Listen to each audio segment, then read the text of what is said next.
So as a start-out small business, it was quite daunting sort of going into this area that we were unfamiliar with.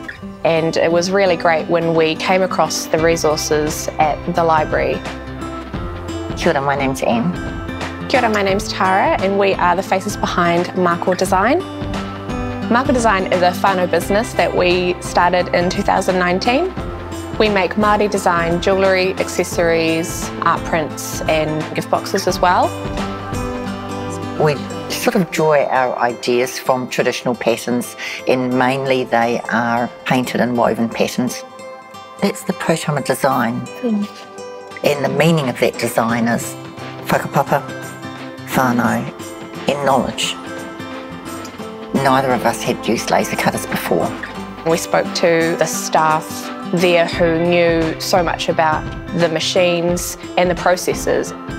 We were also able to trial with different materials that they had available. They had offcuts of acrylic, MDF, some bamboo as well. The whole reason for doing this is to do it with Tara. It was about it being a whānau business for me. I would certainly encourage anyone who just has an idea, and even if it's the same as for me, it was just a drawing on a piece of paper, then, you know, give it a go. It really helped build our confidence and made us feel like, yes, we can do this.